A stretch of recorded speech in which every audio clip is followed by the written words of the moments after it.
Could you briefly introduce yourself, your name, and your position in the microdrama industry? Hi, I'm Elizabeth Dell. I am a microdrama consultant with Hooray Media. Prior to that, I was the head of production for Candy Jar. How do you tap into microdrama industry? So I had a lot of the skill sets of microdrama well before microdrama. So I'm someone who's been a creative producer and a line producer for a lot of years in Hollywood. Dimes into dollars, low budget production was something I always knew how to do. And then I got tapped for the candy jar role because they were looking for, well, just a lot of the things that I had. I had done a bunch of work in Asia, sort of on feature films mostly. I had a development deal with the China Film Group, but I was kind of in the mix of the China Hollywood thing, so I was aware of the short drama industry before it crossed over to the West as much. And then also, I know low budget production really well. I know romance and intimacy. I've actually been a tech founder. I would built a consumer app for romance and games between partners.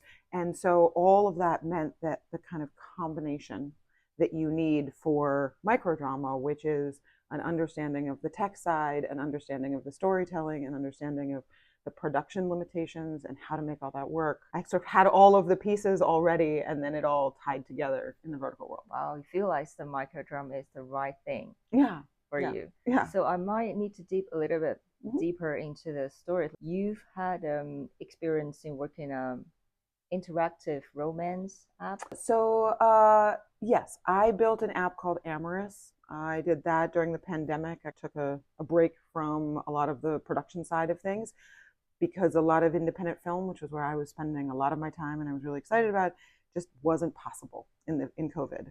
And so I like to say I spent most of my career telling stories to people, to audiences, and then I got really interested in how audiences tell stories to each other.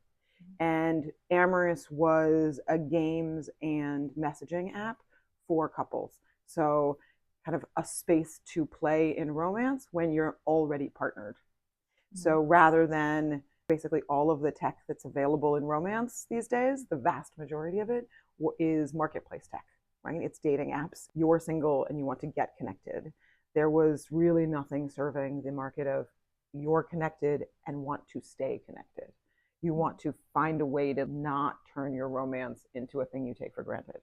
So that was Amorous. It was a really fun time. It was a great idea. We got about 20,000 users and 1.5 million or so gameplays, but it didn't monetize the way I wanted it to. And then I was looking for the next thing and came back to film and production and found Candy Jar at that moment. So, or Galatea TV as they were at the time.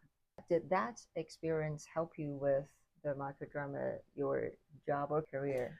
For sure. I think there was microdramas, understanding and success in verticals and microdramas is about being able to integrate both story, but also platform and delivery mechanism and monetization. There are a lot of pieces in the wider entertainment business. A lot of the pieces were fixed a while ago. Right? The mechanisms for monetization and the structure of how you do something is pretty well fixed for feature films. People are constantly innovating how to find audience, but largely everyone knows how to do it. And so to succeed in feature films, really the emphasis is on the story and the content. But when you are in microdrama and vertical, because this is such a new space, to succeed in this space and to be sort of moving in this space, you have to be considering all of the things, right? It is not just what's the content, although that's an incredibly important piece, and how are you serving story, but it's also how does that story, what is the actual mechanism and structure of how you're telling that story, because that's changing all the time. Is it 1 minute? Is it 3 minutes? Is it 10-minute episodes? Is it 15 episodes? Is it 110 episodes? All of this is up for conversation right now. All of this is speculative. And then also, how are you delivering it? Is it on an app? Is it on a social media network? Is it through a streamer? All of this is up for conversation right now. It's all of it being tried and trial and error. So being able to sort of work in all of those spaces, to be able to think like a tech founder and think like a CFO and think like a creative producer, all really valuable pieces in this space where everything's the Wild West and everything's being innovated. So you also mentioned you work with China's industry Yeah. before. How was that experience and how that influenced your career? It was a great experience. Well, it would have been an even greater experience if the major project that I had wanted to do with the China Film Group got made. Unfortunately, that was a project that got through development and then it never went into production, and that's something I'm always sad about. But it was an incredible experience, and I think having an ability, it was something that was a forcing function around thinking a lot more globally, understanding audiences as a much more global phenomenon. I think the dominance of Hollywood for the last 100 years, both the dominance on the tech, on sort of being the space where most of those technologies of attention were created, but then also the dominant force in making the content. All that soft power fed a very American belief, which is that the way we think is the way the world thinks, right? The way we are is the way the world is. Because we kept telling the world how to be, and most of them were accepting our version of story, if not buying into it completely, because we had the most of them. And I think in verticals in entertainment in general now, the world is a much more global place and stories are different. And the three act structure is not universal. And you do not have to have conflict as long as you have tension. There are other mechanisms of story. I think that verticals are a really international space. It's been really exciting to see all of the different companies and all of the different countries that are in this space and the markets that are growing. And I think my previous experience with China was really helpful to give me some grounding in having other viewpoints in the room and being really thoughtful about whose story am I telling and how does that story resonate with my audience or a different audience. Know the microdrama when you were in China at that time? So I was not involved in microdramas, but I saw them. Like I would be in Beijing and I would be on the subway and I would look down and it was either Candy Crush or it was people watching short form video, and I was like, this is so exciting. And at the time, this was 2016, 17, 18, so it was really nascent, and I think there was kind of, we are in the vertical space now, there was just so much experimentation in short form. I don't know if it even sort of was short drama yet, but it was, because some people were watching very short episodes. Sometimes it was 25-minute long stories. Sometimes it was 100-minute long stories. It was, but at the time, I was just so excited that there was story opportunity for stories of varying lengths, because entertainment in Hollywood has fixed. There are a number of paths for story, but they have fairly fixed ways that you tell story. If you're telling a feature film, you're talking about something between, in animation, 70 minutes at the shortest to 3 hours long. And that's how much story you can tell. If you're talking about television, if you're talking about streaming, maybe it's 12 hours of story. If you're talking about broadcast, it's 22 hours of story. Or if it's sitcom, it's 11 hours of story in 30-minute bits. But there's these very prescribed chunks. And I was so excited about like being able to tell a 25-minute long story or being able to tell a 45-minute long story, because there's lots of stories in the world that don't fit these models. And then it was really interesting to me. So I was learning about all of this. Then as the China, sort of US China overlap slowed down, I went back into indie producing. I went and I made a movie with Keanu Reeves and Winona Ryder called Destination Wedding. Then the pandemic came and I got into tech. And then verticals came around, and I was like, oh, here I am circling back to this thing that I remember from Asia so long ago. So when was the first time you see this vertical in the US? How do you feel about this? The first time I really engaged with the verticals in the US was when I started with Candy Jar, or Galatea TV. That was my first real engagement with the stories, and I love them. I really loved coming in with Candy Jar, because I think that I was really proud of the stories they told, and I'm really proud of the stories that I told with them. And I think that I was just really fun to get to make romance to get to make empowered women's stories to serve an audience that was desperate for story, and there wasn't enough service of that. So when you create those stories, what kind of stories were you designed to create at that time? So, well, Candy Jar has a very specific model around its IP. So, Candy Jar is part of a larger company called Inkit. And Inkit is a global publishing company, and it's all about storytelling. They have a kind of large community called Inkit.com where people can publish a chapter or so of a new story, of a new idea. Authors can find audiences. From there, usually source a lot of authors that are doing really well, and they publish mostly romance, but not entirely romance, stories for reading on an app called Galatea. And that's been going on for about 7 years. And then when they created Candy Jar about 3 years ago, it was to take those stories that were on Galatea and turn them into video. And so for Candy Jar, every single story we told was a story we already owned the IP for that came from our sister app, Galatea. Because publishing a story and publishing a movie are very different things, we often had a significant adaptation process in there because maybe the story wasn't designed for the length we wanted it to be, or maybe the story was a little too steamy for what we were going to make video about. And so we had to sort of rewrite to something that was more plot and less nakedness.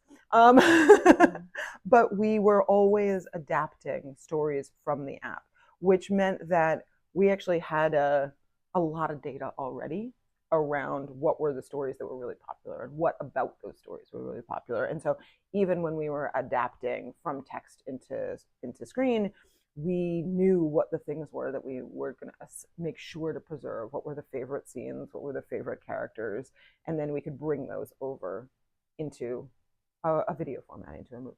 Yes, I think you mentioned a little bit about it. The data, how do you use the data? You see data in Galatea, the novel. How do you use data? A lot of it was looking at sort of popularity, looking at, honestly, one of the biggest ones was just what are the most popular books on our app, and what are the most popular things that most people want to read, and so then let's adapt those. So a lot of our biggest hits on Candy Jar that are still our like biggest and most resilient series, The Arrangement, Secrets of Sin, Kaylee, these were incredibly popular books. These were books that had gone into like 3, 4, 5, 6 different books, not chapters, books, that we published print versions for the fans, that we did all kinds of things. And so then it was taking those that we knew were really robust stories that people really loved and bringing those beats and those moments to screen. There must be different data in the original novel, right? How do you implement or study those data and use it in when you're adapting into a microdrama? A lot of it is looking at where do people spike, how many users you have, what do they come back to.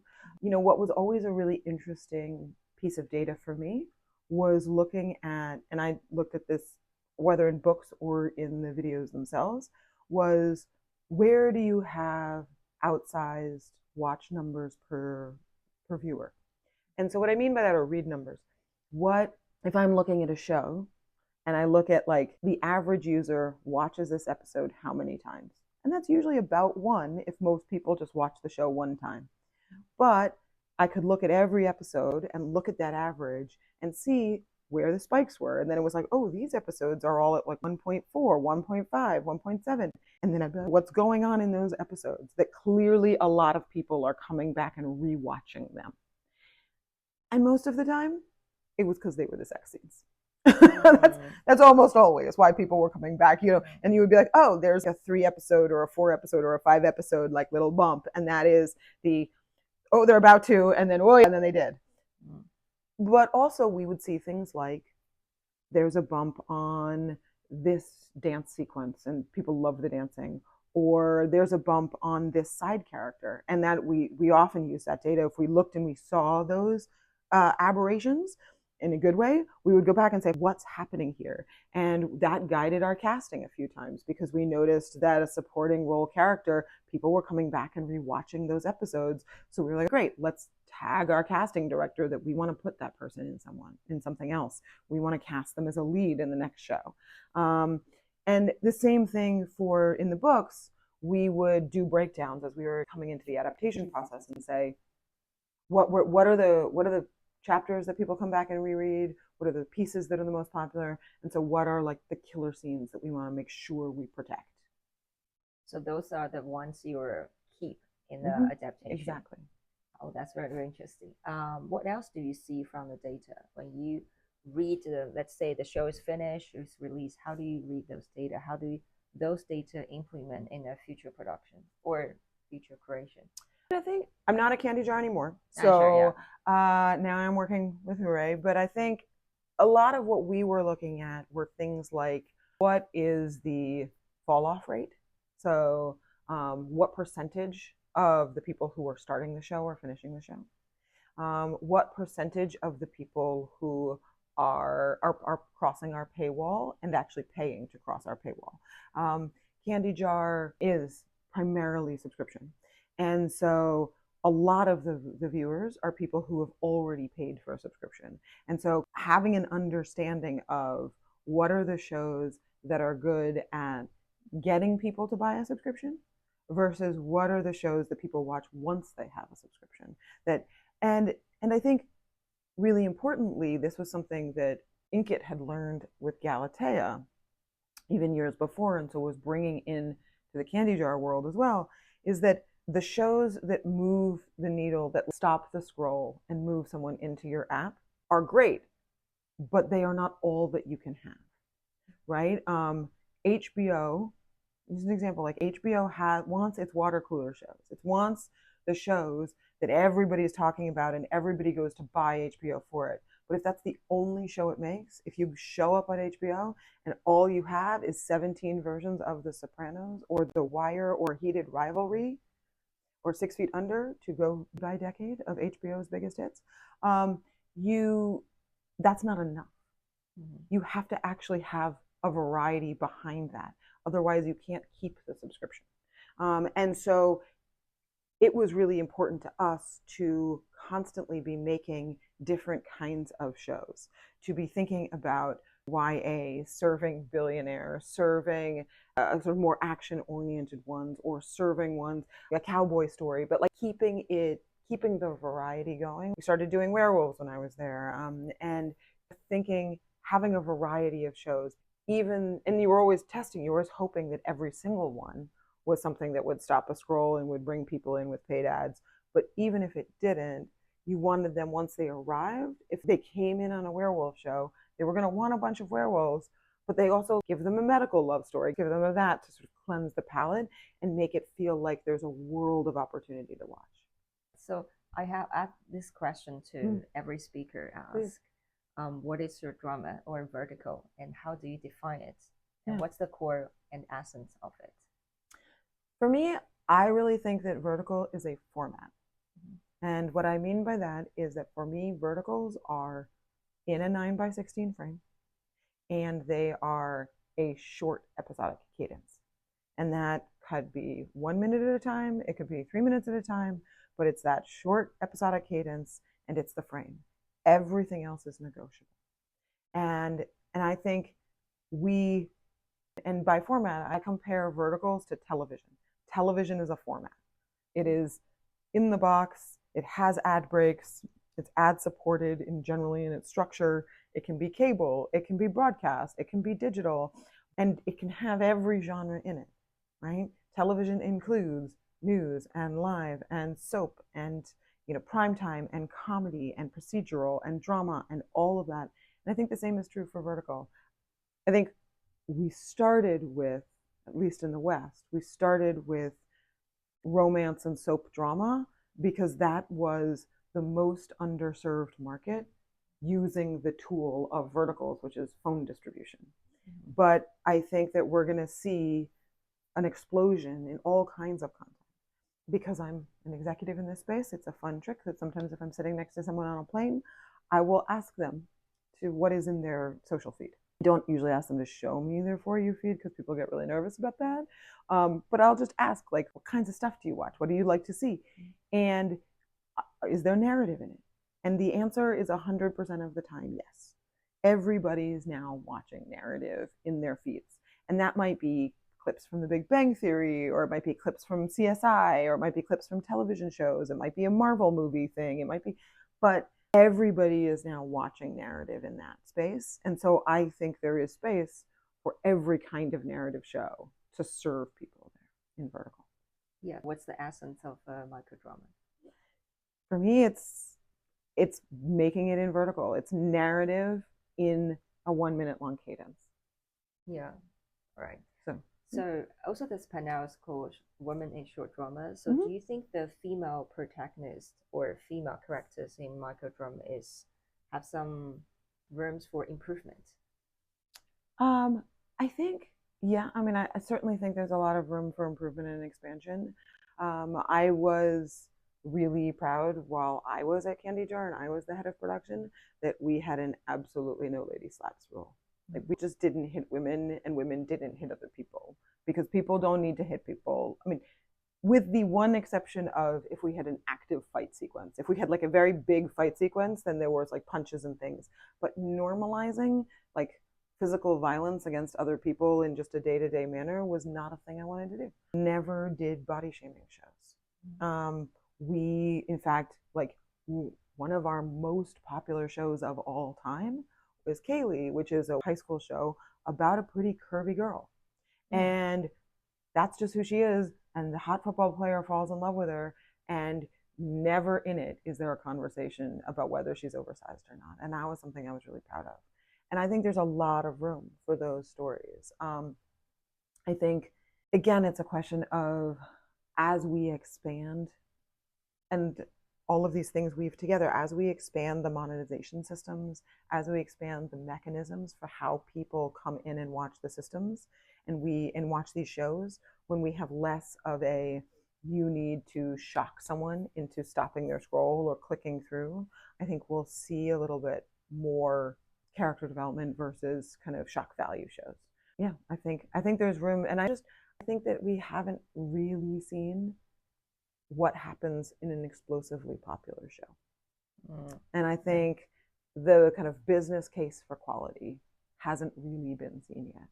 I think we're starting to see it. I think Hoorae's show Screen Time, which I'm so proud of, and is 80 million views on Pine Drama in its first less than 2 weeks of release, is an example of where we can be going. But I think once we start to see these really huge numbers putting up on the board around, if you make it well, there is a whole different world of audience, of scale, of revenue that's possible. We'll start moving away from shock value. I'm really excited about that. Yeah, mention about shock value. How do you see shock value? Because a lot of microdrama are heavily on ad buying to attract viewers to their app. Yeah. When they see this clickbait, there must be something to attract them. There must be a reason for them to click the video. And how do you see the shock value and plus bringing audience to the app? No, I think in a world of paid ads, and I think especially in a world where a lot of those paid ads are targeting the same audience again and again and again and again and again, then you just have to get more and more and more extreme with I'm going to present something so crazy and so horrible that you have to find out if the person's okay. And so there's a lot of, whether it's the slaps or it's I'm going to kick the pregnant woman in the belly on her wedding day when she's also getting divorced. Those sorts of things that just sort of like grab a person, and especially a person who's seen a lot of these shows, that this is sort of like, this is even bigger. But I think that you can only twist that spring. You can only tighten that tension so long before it snaps. And that it's an ad cycle that's designed to cater to like this one specific audience and to get sort of bigger and bigger to try and keep pulling an already exhausted audience. I think what I'm really excited about is the opportunity for this audience, and that this audience isn't interested in, like, that shock value is kind of meaningless to them, right? It's in a language that this audience doesn't even speak. They've never seen these microdrama ads. For them, they're just like, that's just weird and kind of torturous? Why would that be interesting to me? Because they don't understand the trope they're watching. They don't like a one of these shock value ads has a fundamental assumption that the viewer knows that if they click through, they'll see the resolution of this. I think there's a whole audience. If you've never seen a microdrama ad, you don't know that. And so that ad is not nearly as effective for you because you don't know that there's a behavior structure you can do to like have this tension served and have this tension sort of resolved.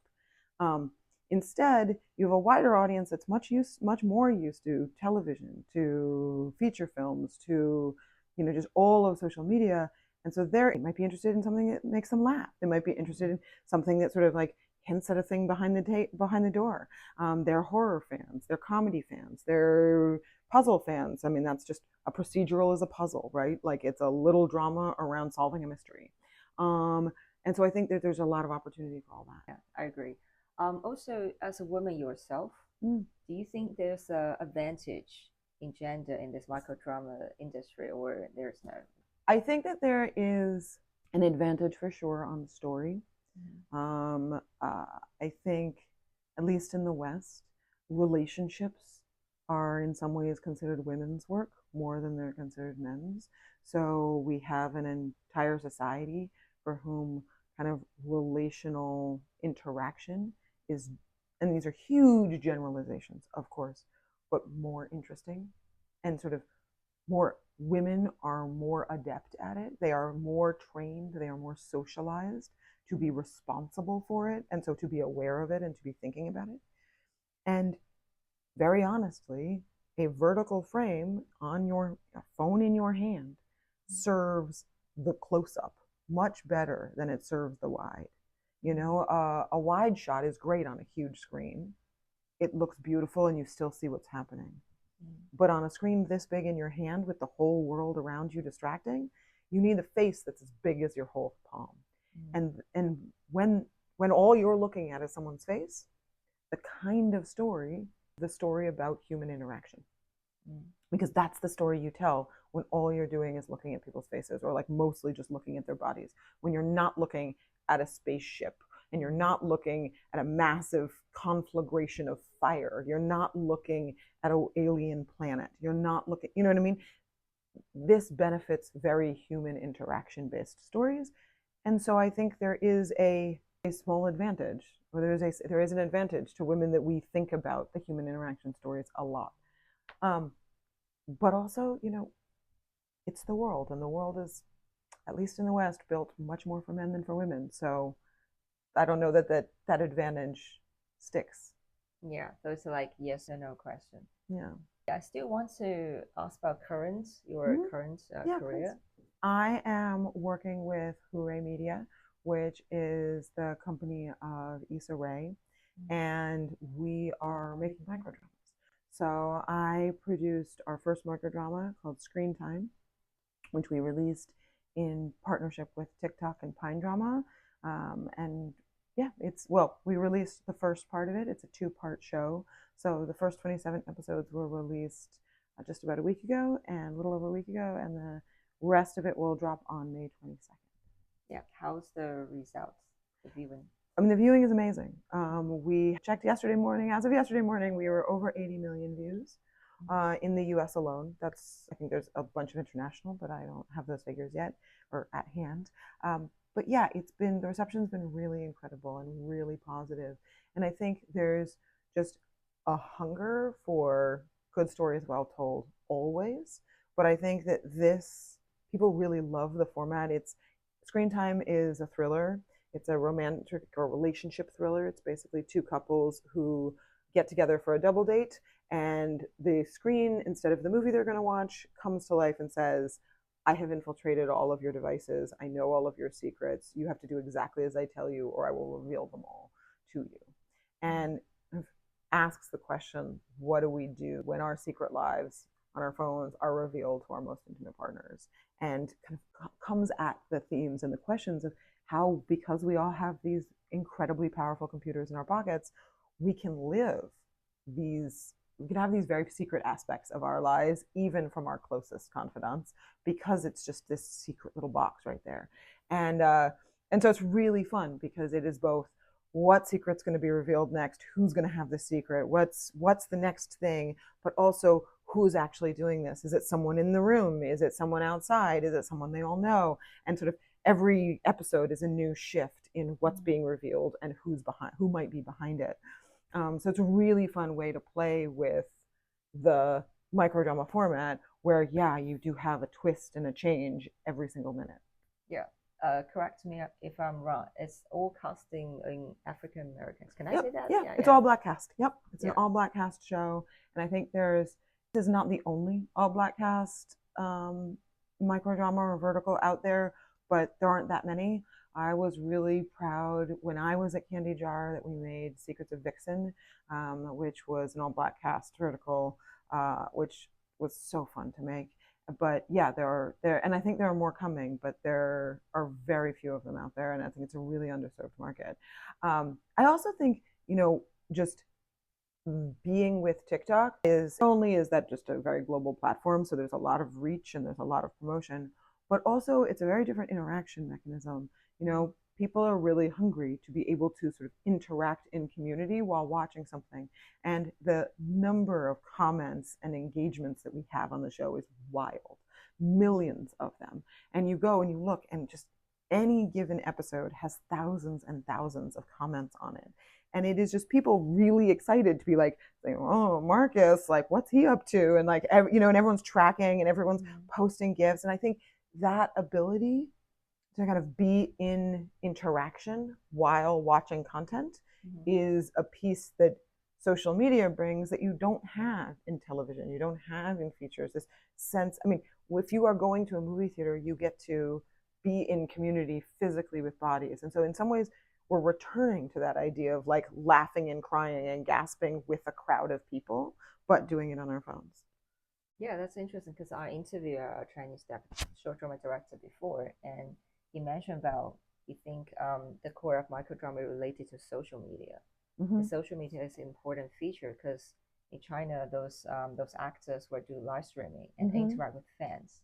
And Yeah. here you mentioned people are comments on this. It's like people interact with the microdrama itself. Yeah, exactly.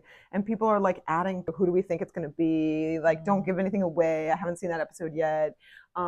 And yeah, I mean, we've had our cast loves the reception. And so we're planning some stuff for the May 22nd drop, but they did a bunch of promo and they did some like, live streams and sort of talkbacks and things around the launch of Screen Time. And I think that way to connect the world of the makers and the world and the made is really exciting. Yeah, I feel like the microdrama is not just only the show.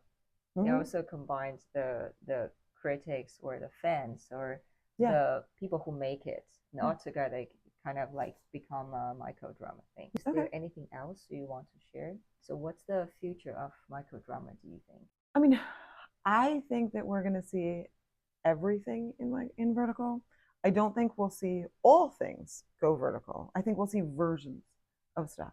I'm really excited for the time when, just like we have sort of these big properties, these big IPs that are worlds that live in all kinds of different spaces, they live in vertical. And so, the Star Wars universe that lives in feature films and premium television and streaming and animation and books and graphic novels, and now also in vertical. And there are, stories that we can tell there that kind of connect you to all of these other pieces of these worlds. I'm that to me is really exciting. I think the sort of the ability of vertical to tell a relatively quick story and sort of bring an audience in and say, is there more story to tell here? And connect and sort of build franchises, build ideas, build story worlds off of verticals is something I'm really excited about.